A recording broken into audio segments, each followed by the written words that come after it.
اب اس کے برعکس جو چیز سامنے آتی ہے، جدید سائنسی معلومات جو ہوئی ہیں، ابھی آپ نے حال ہی میں شاید کل یا پرسوں اخبار میں تھا کہ اب جو فزسسٹ ہیں جو اس وقت دنیا میں ریسرچ کر رہے ہیں، وہ ریسرچ ہو رہی ہے وہ پارٹیکلز پر، لائٹ پارٹیکلز جو شروع میں بالکل وجود میں آئے، بہت ہی چھوٹے، جن کا کوئی تصور آپ نہیں کر سکتے ان کے چھوٹے ہونے کے اعتبار سے۔ معلوم ہوا کہ وہ 3 قسم کے بیسک پارٹیکلز ہیں، انہی سے پھر یہ کائنات بنی ہے۔ یہ ساری ریسرچ ہو رہی ہے۔ اسی طرح نوبل پرائز جب ملا تھا عبدالسلام کو، یہ جو سائنسدان ہے قادیانی، اور انہیں نصف حصہ ملا تھا ایک اور دوسرے شخص کے ساتھ نوبل پرائز میں، تو وہ بھی آپ کو یاد ہوگا، اخبارات میں پڑھا ہوگا کہ وہ بھی ریسرچ تھی اس بات پر کہ اس کائنات کے اندر بیسک فورسز کون کون سی ہیں۔ ایک فورس آف گریویٹی ہے، ایک میگنیٹک فورس ہے، ایک الیکٹرانک فورس ہے، وغیرہ وغیرہ۔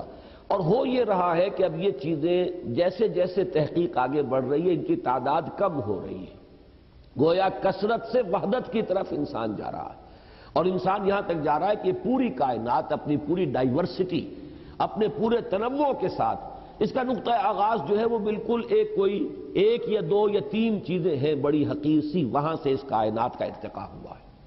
یہاں تک تو ہمارا، اور یہ ابھی جو اخبار میں خبر آئی تھی اس میں آپ نے پڑھا ہوگا کہ یہ چیزیں وہ ہیں کہ جن سے انسان بہتر طریقے پہ سمجھ سکے گا وہ جو theories of the creation of universe ہے کہ یہ کائنات کیسے وجود میں آئی، کریشن کیسے ہوئی، کن سٹیجز میں سے یہ کائنات گزری ہے۔ بہرحال میں اس کے ضمن میں اپنا ایک مطالعہ یا حاصل مطالعہ، تفاصیل میں نہ جانے کا اس وقت کوئی موقع ہے، اور نہ ہی میں اتنی تفصیلات سے آگاہ ہوں۔ یہ تو یوں سمجھیے کہ ہائیسٹ لیول ہے اس وقت فزکس کی ریسرچ کا، وہی لوگ اس سے صحیح طور پر جو ہے وہ ذہناً اس کے ساتھ چل سکتے ہیں کہ جن کا اصل مضمون ہی فزکس ہے اور اسی کے بارے میں وہ غور و فکر کرتے رہے ہوں۔ میرا معاملہ وہ نہیں ہے، لیکن ایسا محسوس ہوتا ہے، اور مجھے اس پہ کامل انشراح ہے کہ اتنی کامل کوریلیشن ہوتی ہے قرآن اور سنت میں اور جدید سائنس میں کہ پھر اس کے بعد ذہن میں کوئی اشتباہ کسی قسم کا جو ہے کوئی اشکال نہیں رہ جاتا۔ میری تعبیر جو ہے اس کو غور سے سن لیجئے۔ میرے نزدیک ذات باری تعالی میں کوئی تنزل نہیں ہوا۔ یہ بہت بڑی اللہ کی جناب میں ایک بڑی گستاخی ہے جنہیں ہمارے ہاں تنزلات سے تعبیر کیا گیا ہے کہ ذات واحد، ذات باری تعالی ہی نے تنزل اختیار کیا ہے۔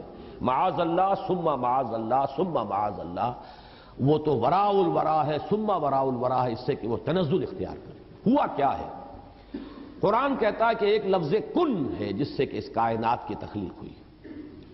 اللہ تعالیٰ کے اس ایک حرف کن نے سب سے پہلی شکل جو اختیار کی ہے وہ وہی پارٹیکلز ہیں نور کے، سب سے چھوٹے چھوٹے پارٹیکلز۔ یہ خنک نور کا دور ہے جس میں کہ حرارت نہیں تھی، گرمی نہیں تھی، ٹھنڈی روشنی، ایک بسیط نور تھا کہ جو اس حرف کن کے ذریعے سے وجود میں آیا ہے۔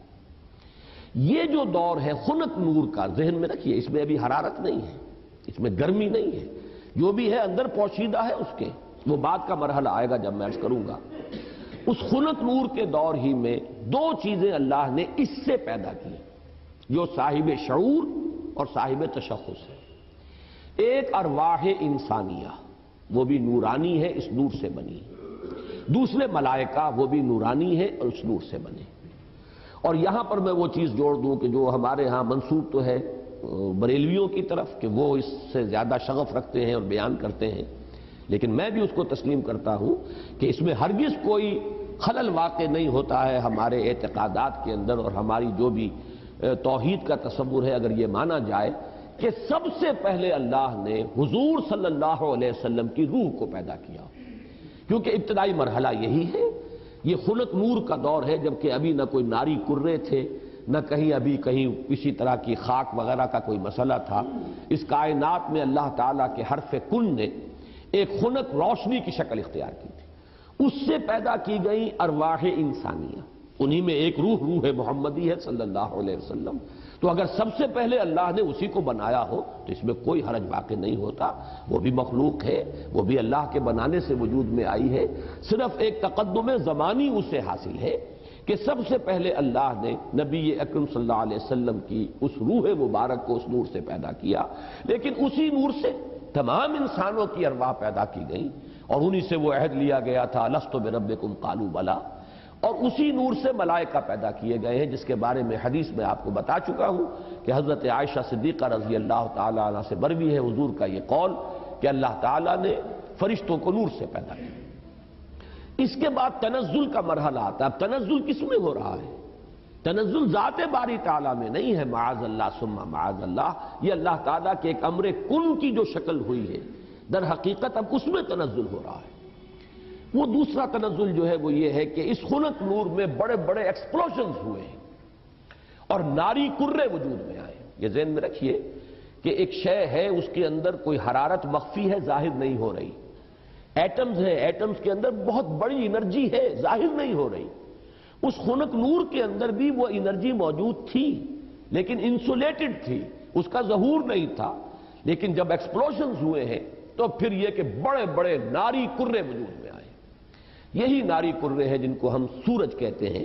بہت بڑا ناری کرہ ہے سورج، اس کے اندر کمبسشن کا عمل چل رہا ہے، عمل احراق ہے، اس کی حرارت کا ہم تصور نہیں کر سکتے۔ بڑے اور نہ معلوم کتنے سورج ہیں اس کائنات میں، یہ نہ سمجھیے کہ ایک ہی سورج ہے۔ یہ ایک سورج کے گرد ہمارا جو یہ ہے ایک سولر سسٹم ہے، کنبہ ہے اس کا، کہ اس کے گرد جو ہے یہ سیارے چکر لگا رہے ہیں، کرے ہیں، اور نہ معلوم کتنے سورج ہیں۔ پھر ایک سورج ہے اور ایک ستارے ہیں، ان ستاروں کے گرد یہ سورج اپنے کنبوں کو لے کر چکر لگا رہے ہیں۔ بہرحال ہم یہاں پر جو ہے اصولاً جو بات سمجھنا چاہ رہے ہیں اس وقت وہ یہ ہے کہ یہ سیکنڈ سٹیج ہے، تنزل ہے یہ، کہ اب اس خنک نور میں جب ایکسپلوژنز ہوئے ہیں تو وہاں سے بڑے بڑے ناری کرے وجود میں آئے۔ یہ ایکسپلوژن کا لفظ میں جان بوجھ کر بول رہا ہوں، اس لیے کہ جدید سائنس میں، جدید فزکس میں ایک لفظ استعمال ہوتا ہے، دی بگ بینگ تھیوری، اس کا نام ہی ہے دی بگ بینگ تھیوری، کہ ایسا معلوم ہوتا ہے کہ ایک وقت میں کوئی بہت بڑا دھماکہ ہوا جس سے کائنات وجود میں آئی۔ اب یہ دھماکہ جو ہے بگ بینگ تھیوری جو ہے، یا تو یہ ہے کہ اس کو تعبیر کیا جائے گا اس حرف کن سے، کن، وہ کن کیسا ہوگا جس نے اس پوری کائنات کو وجود بخشا ہے، اس کا ہم تصور نہیں کر سکتے۔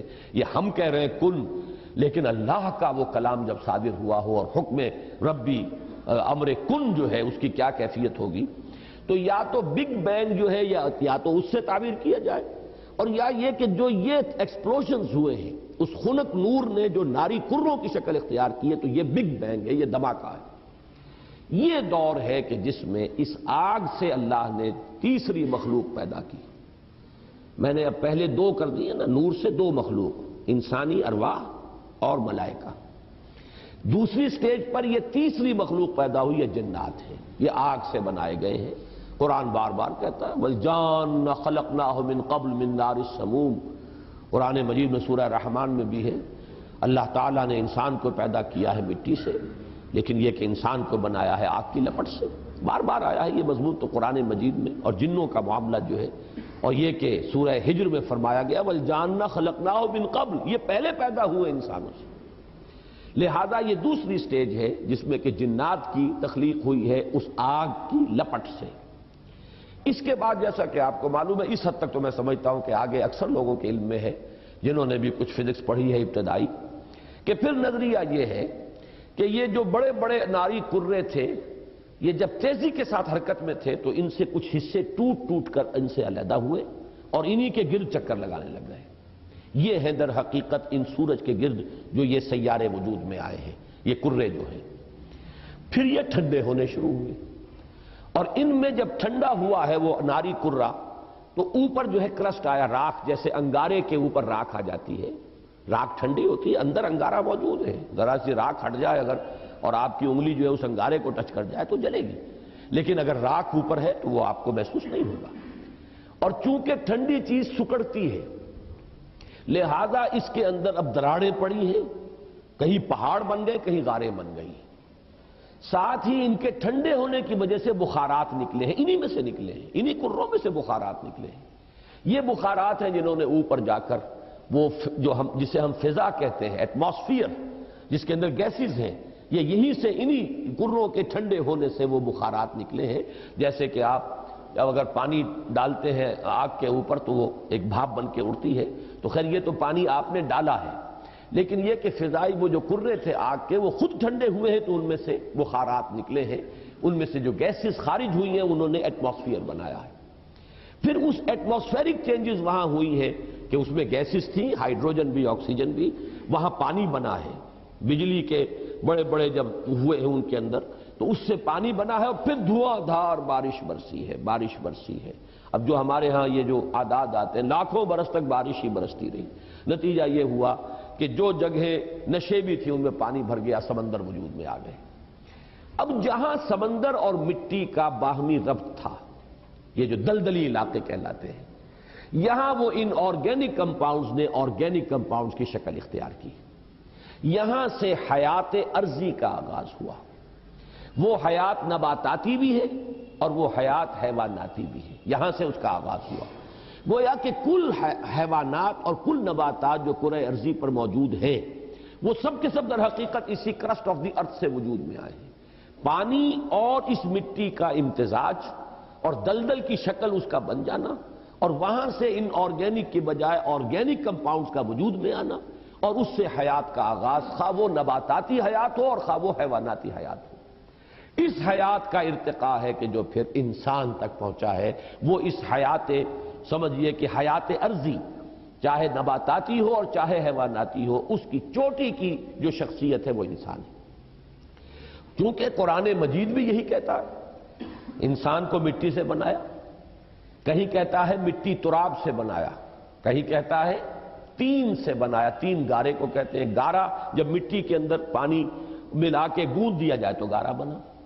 کہیں کہتا ہے تین لازب سے بنایا، وہ گارا اگر پڑا رہے تو اس میں چپچپاہٹ پیدا ہو جاتی ہے، خاص طور پر آرگینک اگر آپ اس میں میٹیریل ڈال دیں گے تو جیسے کہ پرانے زمانے میں لیپنے پوتنے کے لیے وہ تغار تیار کیے جاتے تھے تو مٹی جو ہے اس میں توڑی ملا دیتے تھے تاکہ اس کے اندر جو ہے وہ تبخیر کا عمل ہو، اور اس کے نتیجے میں پھر وہاں پر جو ہے وہ لیس پیدا ہوتا ہے تاکہ پھر اگر آپ اس سے پلسٹر کریں گے تو وہ ٹوٹے گا نہیں، کریک نہیں ہوگا۔ اگر ویسا گارا ہوگا تو اس سے پلسٹر کریں گے تو کریک ہو جائے گا۔ تو یہ لیس تین لازب۔ پھر کہیں کہا گیا ہے کہ وہ سوکھ کر کھنکھنانے لگا، من حمئ مسنون۔ اس کو اگر آپ دیکھیں گے جا کر تو دلدلی علاقوں کے اندر اوپر ایسی سطح بن گئی ہوتی ہے کہ جیسے بالکل وہ فلیکس ہیں اور پلیٹیں پڑی ہوئی ہیں ٹوٹنے والی اور بجنے والی، کھنکنے والی۔ تو یہ مختلف الفاظ جو قرآن مجید نے استعمال کیے ہیں ان کا بڑا قریبی ایک تعلق ہے ان تمام چیزوں کے ساتھ۔ اب یہاں سے جو انسان بنا ہے، اور یہ میں عرض کر چکا ہوں اس سے پہلے سورہ نوح میں بھی چونکہ یہ مضمون آ چکا ہے، واللہ انبتکم من الارض نباتا، اللہ نے تو تمہیں اگایا ہے زمین سے جیسے اگایا جاتا ہے۔ تو یہ جو ایوولوشن ٹری ہے اس میں اصل شے ہے امر رب۔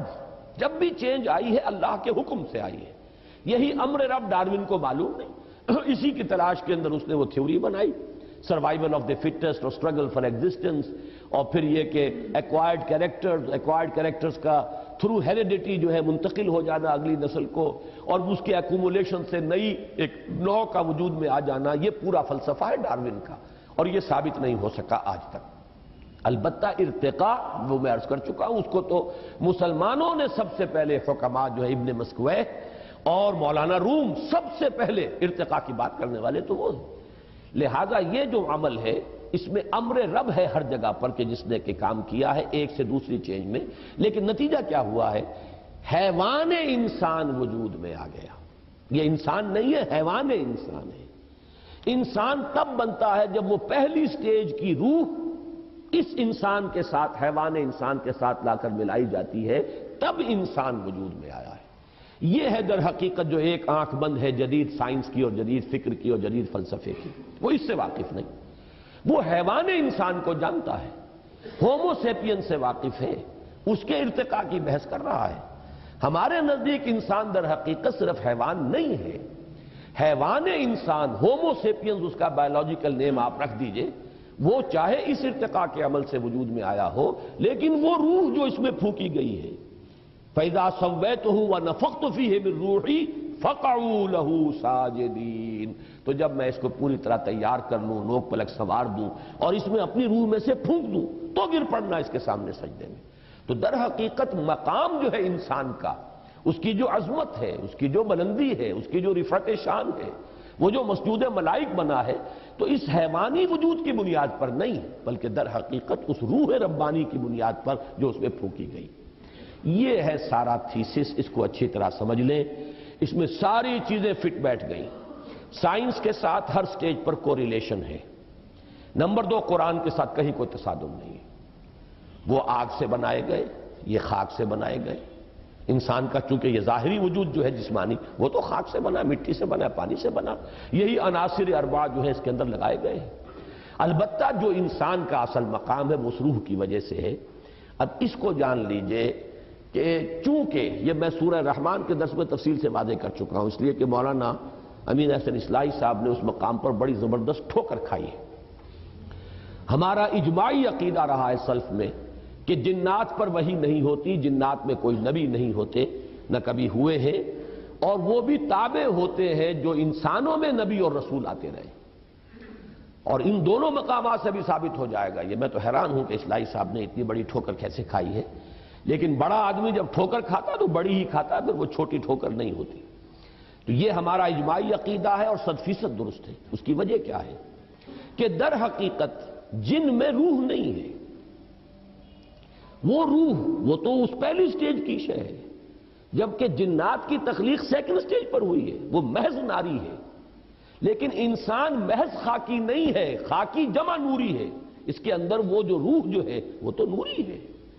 آدمی زیادہ طرفہ ماجونس از فرشتہ سرشتہ وز حیوان، بڑا پیارا شعر سینکڑوں برس پہلے کہہ گئے شیخ سعدی۔ یہ آدمی زیادہ عجیب معجون مرکب ہے، اس کے اندر دو چیزیں ہیں، حیوان بھی ہے، فرشتہ بھی ہے۔ اب دیکھیں کس قدر صحیح شعر ہے۔ حیوان انسان مٹی سے بنا ہے، وہ حیات ارضی کی ایک شے ہے، ارتقاء یافتہ شکل ہے، لیکن یہ کہ جو وہ اصل روحانی وجود ہے اس کا، وہ فرشتوں کا ہم پلہ ہے، ہم سر ہے، بلکہ فرشتوں سے افضل ہے، اس لیے کہ فرشتوں کو تو ان کے سامنے جھکایا گیا ہے۔ اس اعتبار سے قرآن کا پورا فلسفہ مسجود ملائک انسان کیوں بنا؟ اچھا جنوں کو نظر نہیں آئی وہ روح، نہ انہوں نے اسے پہچانا، ابلیس بھی چونکہ جن تھا لہذا وہ اس کو نہیں دیکھ سکا، وہ اس کے علم میں نہیں ہے، لہذا اس نے انسان کو جو بنظر حقارت دیکھا ہے وہ اس وجہ سے یہ مٹی سے پیدا کیا گیا، اسے اس کا دوسرا وجود نظر ہی نہیں آ رہا۔ اس سے جب کہا گیا سجدہ کرو، اس نے صاف کہا خلقتنی من نار و خلقتہ من طین، مجھے تو نے آگ سے بنایا، اسے بنایا گارے سے، میں اعلیٰ ہوں، افضل ہوں، انا خیر منہ، میں اس سے بلندتر ہوں، اعلیٰ ہوں، میں بہتر ہوں، میں کیسے سجدہ کروں اس کو؟ اس درجے میں بات صحیح تھی اس کی۔ اگر صرف وجود حیوانی سامنے ہوگا تو جن صحیح کہہ رہا ہے، وہ اعلیٰ تر وجود کا حامل ہے، وہ آگ سے بنا ہے، اس کے اندر زیادہ لطافت ہے، وہ اس کائنات میں دور دور تک جاتا ہے جہاں ہم نہیں جا سکتے۔ ہم تو کوئی راکٹس بنائیں، یہ بنائیں، کروڑوں اربوں ڈالر خرچ کریں تو کہیں کچھ دور تک کی سیر کر کے آئیں، وہ بھاگے پھرتے ہیں، یہاں جاتے ہیں، دور دور تک خبریں لے کر آتے ہیں۔ لیکن ان کی فوقیت ہم پر اگر ہے تو وہ جسمانی وجود کی بنیاد پر ہے، روحانی وجود کی بنیاد پر نہیں ہے۔ اس روحانی وجود کی بنیاد پر ہم افضل ہیں، نہ صرف ان سے افضل ہیں، ملائکہ سے افضل ہیں، اپنی خلقت کے اعتبار سے، اپنی سرشت کے اعتبار سے۔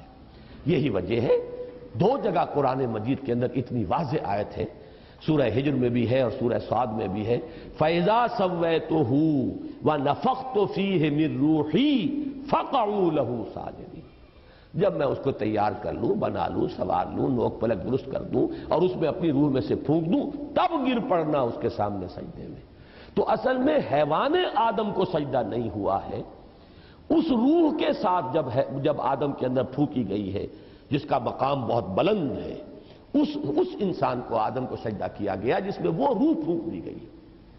اچھا اب یہ بات نوٹ کیجئے کہ میں نے جو یہ 3 لیولز آپ کے سامنے رکھے، یہ چونکہ جو کچھ میں نے آج تک سمجھا ہے اس میٹا فزکس میں، metaphysics of Quran and metaphysics of science, ان تمام کے درمیان اسی کا نام علم کلام ہے۔ ہر دور میں آپ کو اس دور کی علمی سطح جو ہے اس کے ساتھ ایک تعلق اور ربط قائم کرنا پڑے گا قرآن و سنت کا، تب وہ اس دور کے انسان کے لیے قابل قبول ہوگی، قابل فہم ہوگی۔ اگر وہ آپ ربط قائم نہیں کرتے، ایک گیپ رہے گا جو سینچریز گیپ چلا آ رہا ہے۔ علماء کی باتیں لوگوں کی سمجھ میں اسی لیے نہیں آتی کہ وہ تو بات کرتے ہیں، وہی ارسطو کی منطق کی بات کرتے ہیں، وہ تو وہی عقول عشرہ اور 9 افلاک کی بات کر رہے ہیں، وہ سارا کا سارا فلسفہ اسی کے اوپر بیٹھا ہوا، لہذا وہ بات آج کسی کے سمجھ میں نہیں آئے گی۔ جبکہ آپ اس کا اگر ایک ربط و تعلق جو ہے اس جدید جو نظریات کے ساتھ قائم کر دیں، لیکن ڈٹے رہیں قرآن کے ساتھ، قرآن کے کسی شے کے ساتھ تصادم نہ ہونے پائے۔ اگر کہیں ہو رہا ہے تو ہم یہ کہیں گے کہ قرآن صحیح ہے اور سائنس غلط ہے، ہو سکتا ہے کہ ابھی اور سائنس ترقی کرے تو وہ وہاں تک پہنچ سکے جہاں تک کہ ہمیں قرآن پہنچا رہا ہے. جیسے میں آسمانوں کے تصور کے بارے میں بار بار کہتا ہوں، جب اتنا ریپیٹڈلی قرآن میں آیا ہے کہ 7 آسمان ہیں، طباقہ ہیں، ایک دوسرے کے اوپر ہے، تو ایسا ہی ہے. آج تک ہم نہیں سمجھ سکے، کوئی حرج نہیں. آج سے 200 سال پہلے ہم اور بہت سی باتیں نہیں سمجھے تھے. ہمیں ایٹم کا سٹرکچر ہی معلوم نہیں تھا. ہم یہی نہیں سمجھ سکتے تھے کہ کل فی فلک یسبحون کے کیا معنی ہے، کہ ہر شے تیر رہی ہے. یہاں تو ثبات ایک تغیر کو ہے زمانے میں، سکون محال ہے قدرت کے کارخانے میں. چھوٹے سے چھوٹے ذرے کے اندر بھی آپ دیکھیں گے کہ اس کا ایک نیوکلیس ہے اور اس کے گرد جو ہے الیکٹرانز جو ہے چکر لگا رہے ہیں. کل فی فلک یسبحون. آپ چاہے اجرام سماویہ تک پہنچ جائیں، سورج اور اس کے ان کروں کو لے لیں، تب بھی وہ ہر چیز تیر رہی ہے. سورج بھی کھڑا نہیں ہے، سورج بھی تیر رہا ہے. کوئی ستارہ اور سٹار ہے جس کے گرد سورج چکر لگا رہا ہے. کبھی ہم نے یہ سمجھا کہ سورج کھڑا ہوا ہے، کبھی ہم نے سمجھا سورج چلتا ہے، زمین کھڑی ہوئی ہے. یہ ہمارے علم کے ادوار تھے، یا یوں کہیے علم کے نہیں، جہالت کے ادوار تھے. لیکن آج علم انسانی یہاں تک پہنچ گیا کہ کوئی شے کھڑی نہیں ہے، ہر شے تیر رہی ہے. اب معلوم ہوا قرآن مجید میں ایک سے زائد جگہ پر آیا کل فی فلک یسبحون. ہر شے اپنے مدار کے اندر اپنی سطح کے اوپر تیر رہی ہے. اسی طریقے سے وقت آئے گا کہ جب کہ ہمیں معلوم ہوگا کہ یہ بات تھی جو آج ہمیں معلوم ہوئی، جو قرآن 7 آسمانوں کے حوالے سے بار بار کہتا ہے. تو جہاں سائنس جو ہے وہ ہمیں قرآن مجید سے ٹکراتی بھی محسوس ہو، وہاں ہمارا معاملہ یہ ہوگا کہ ہم قرآن پر ایمان کو محکم رکھیں گے. ہم سمجھیں گے یہ آیت متشابہات میں سے ہے، اس کا مفہوم ابھی ہم نہیں سمجھ سکتے، لیکن ہمارا ایمان آمنا بہ کل من عند ربنا، یہ پورا قرآن متشابہات ہوں یا محکمات ہوں ہمارے رب کی طرف سے ہے، ہم سب پر ایمان رکھتے ہیں. اور لیکن جہاں جہاں وہ تطبیق ہوتی چلی جا رہی ہے، انسانی علم نے جو بھی آگے ایڈوانس کیا ہے، آگے بڑھا ہے علم، اور واقعہ یہ ہے کہ آدمی کو چکر آتا ہے. کروڑوں میل کا سفر کر کے آپ کا ایک راکٹ جا رہا ہے اور سیکنڈوں کا فرق بھی نہیں پڑتا ہے. کتنی راتیں گزر گئیں، کتنے سال گزر گئے. 11 سال کے اندر وہ پہنچا تھا وہاں، جو وہ آخری ہمارا اس جو کنبہ ہے سورج کا، اس کا جو سب سے آؤٹ موسٹ جو ہے اس تک پہنچا ہے 11 برس میں. سن 77 کا چلا ہوا، سن 88 میں پہنچا ہے وہ. لیکن پورا حساب کتاب صحیح جو یہاں پر بیٹھ کر کیلکولیٹ کیا گیا تھا اسی کے مطابق وہ وہاں پہنچ گیا. تو یہ انسان کی ترقی جو ہے یہ یوں سمجھیے کہ سٹیگرنگ انسان کا چکر آتا ہے کہ کہاں تک انسان پہنچ گیا ہے. اب اس علم کو آپ نظر انداز کیے رکھیں، اس سے کوئی گفتگو ہی نہ ہو، وہ بس اور آپ چلتے رہیں. وہی پرانے مفسرین نے جو کچھ کہہ رہے، وہ پرانے مفسرین وہ خائن نہیں تھے، بددیانت نہیں تھے، لیکن کیا کرتے، ان کے پاس معلومات کا ذخیرہ ہی نہیں. ابھی وہ معلومات کا اتنا لمبا چوڑا ذخیرہ ان کے پاس موجود ہی نہیں. جو کچھ تھا اسی کے اوپر وہ کام کر رہے تھے. تو سائنٹیفک معاملات میں یہ سمجھ لیجئے میری اب تک کی سوچ کا جو حاصل ہے وہ میں نے آج آپ کو بتایا ہے. اول تو میں شدید اختلاف کر رہا ہوں تنزلات کا جو فلسفہ ہے اہل تصوف کے ہاں، وہ تنزلات ذات قرار دیتے ہیں، ذات باری تعالیٰ کے تنزلات ہیں، معاذ اللہ ثم معاذ اللہ ثم معاذ اللہ. ہاں یہ تنزلات کا سلسلہ جو تنزلات ستہ کہا جاتا ہے کہیں کچھ اور، لیکن میرے نزدیک یہ تنزلات 3 ہیں، 3 لیولز ہیں اس کے. اور یہ تنزلات جو ہیں در حقیقت اللہ کے اس امر کن سے جو شے وجود میں آئی ہے. اولاً وہ ایک خلق نور تھا، وہ بھی ایک شے ہے، ایک خارجی حقیقت رکھنے والی شے ہے. اس مرحلے پر 2 صاحب شعور، صاحب تشخص ہستیاں پیدا کی گئیں، ارواح انسانیہ اور ملائکہ. اور ان میں جیسا کہ میں نے عرض کیا قطعاً کوئی چیز توحید کے منافی نہیں ہے اگر یہ بات مانی جائے کہ سب سے پہلے جو پیدا کیا گیا وہ نور محمدی ہے، یعنی روح محمدی. نور محمدی در حقیقت روح محمدی کا نام ہے، اس لیے کہ روح جو ہے نوری الاصل ہے. وہ جو اقبال نے کہا ہے ایک نقطہ نوری یہ جو ہے خاک کے اندر پنہا، غافل تو نرا صاحب ادراک نہیں ہے ذوق تجلی بھی اسی خاک میں پنہا، غافل تو نرا صاحب ادراک نہیں ہے. تو یہ جو ہمارا شعور ہے میں در حقیقت اس روح کی بنیاد پر ہے، اور وہ روح جو ہے نوری الاصل ہے، میری بھی آپ کی بھی. اگرچہ وہ نور محمد الرسول اللہ صلی اللہ علیہ وسلم کی روح کا جو معاملہ ہے، ہم ویسے اگر کہیں گے تو کہاں ہم اور کہاں وہ، زمین و آسمان کا فرق ہے. ہمارا وہ نور جو ہے ہمارے نفس کی ظلمانیت کے اندر گم ہو گیا، اور وہاں وہ جو نور ہے وہ اپنے نفس کے اوپر ایسے غالب ہے کہ حضور نے جیسے کہ فرمایا کہ شیطان تو میرے ساتھ بھی ہے لیکن میں نے اسے مسلمان بنا لیا ہے، جبکہ ہمارا شیطان ہم پر حاوی ہے، ہمارا وہ ٹمٹماتا ہوا چراغ جو ہے کبھی کبھی اس کی ہمیں کوئی رمق جو ہے وہ کبھی محسوس ہوتی ہے۔ یہ بڑا پیارا جملہ ہے ابن سینا کا، بڑا پیارا جملہ ہے۔ ظاہر بات ہے فلسفی تھے اور ان کی بہت سی باتوں سے ہمیں اختلاف ہے، لیکن یہ کہ بہت سی باتیں ان کی بڑی بلند بھی ہیں۔ یہ جملہ نوٹ کرایا تھا ہمیں مولانا منتخب الحق صاحب مرحوم نے، جو ایک مرتبہ ہمارے یہاں محاضرات میں بھی آئے تھے، میرے استاد تھے جب میں ایم.اے اسلامیات کر رہا تھا کراچی۔ تو ان کا ایک جملہ تھا، پورا تو مجھے اب یاد نہیں ہے، کہ اگر تم یہ چاہتے ہو کہ تمہیں بھی انوار ربانی سے کوئی حصہ ملے فجاہد فی خلواتک، تو اپنی خلوتوں میں تنہائیوں میں مجاہدہ کرو، مراقبہ کرو، ارتکاز توجہ کرو۔ فلعل شعشعۃ تلمع لک، ہو سکتا ہے کبھی کوئی ایک کرن چمک اٹھے، کبھی اللہ تعالیٰ کی تجلی کا کوئی ایک ہمیں بھی حصہ مل جائے۔ بڑی ریاضت ہے، اور وہاں محمد الرسول اللہ صلی اللہ علیہ وسلم کی روح جو ہے وہ ہر وقت متجلی ہے انوار الہیہ کے ساتھ، یہ دوسری بات ہے۔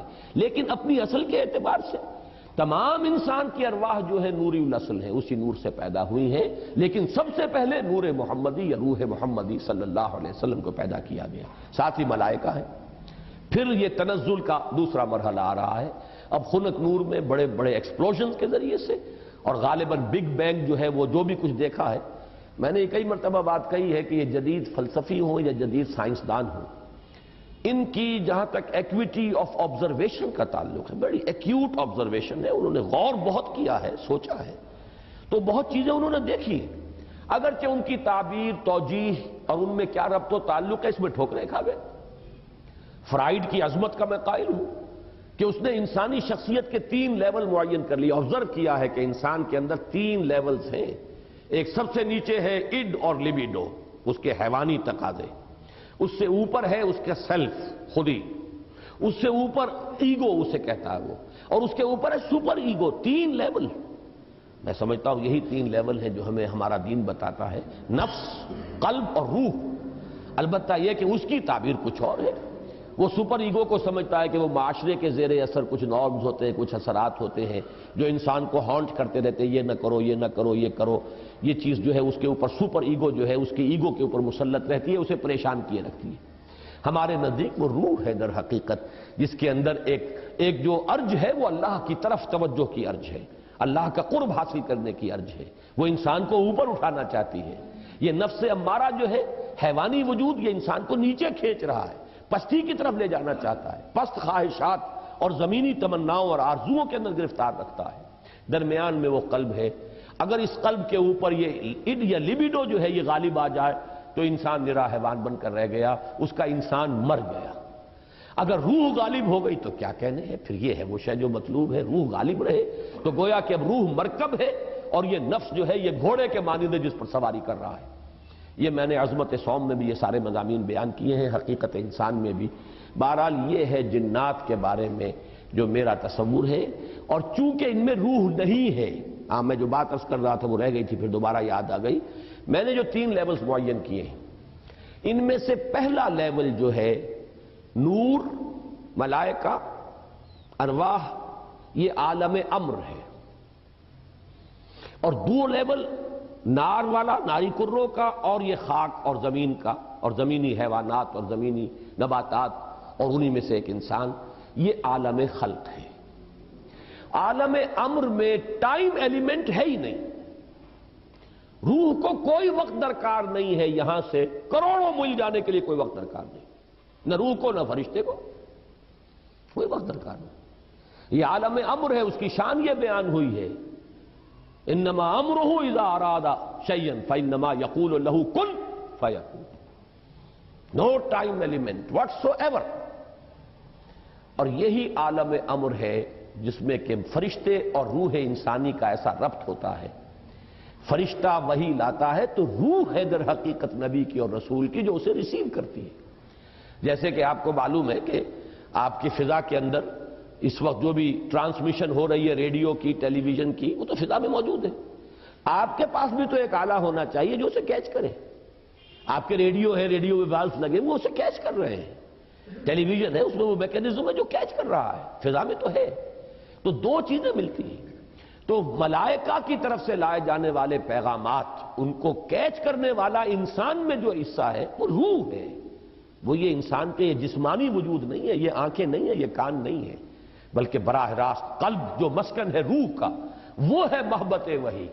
فَإِنَّهُ نَزَّلَهُ عَلَىٰ قَلْبِكَ، اے نبی جبریل نے تو اس کو نازل کیا آپ کے قلب پر۔ یہ در حقیقت محبت وحی جو ہے وہ یہ کان نہیں ہے، کان سے نہیں سنتے تھے حضور وحی کی آواز، وہ تو در حقیقت براہ راست بغیر آنکھوں یا کان یا حواس ظاہری کے کوئی وساطت کے براہ راست قلب کے اوپر نزول ہوتا تھا۔ اور یہی وہ شے ہے جو جنات میں نہیں ہے، لہذا جنات میں کوئی وحی نہیں، جنات میں کوئی نبوت و رسالت نہیں، جنات بھی انسانوں میں جو انبیاء اور رسول آتے رہے انہی کے تابع ہیں۔ اس معاملے میں جیسا کہ میں نے عرض کیا الحمدللہ کہ ہمارا جو ہے سلف سے متفقہ عقیدہ ہے، لیکن یہ کہ اس دور میں مولانا اصلاحی صاحب نے اس باب میں بھی جیسے فقہ کے معاملے میں رجم کے سلسلے میں بہت بڑی ٹھوکر کھائی ہے، اسی طریقے سے اس معاملے میں بھی بہت بڑی ٹھوکر کھائی ہے۔ اللہ تعالیٰ انہیں اپنی رائے پر نظر ثانی کرنے کی اور اس سے رجوع کرنے کی توفیق عطا فرمائے۔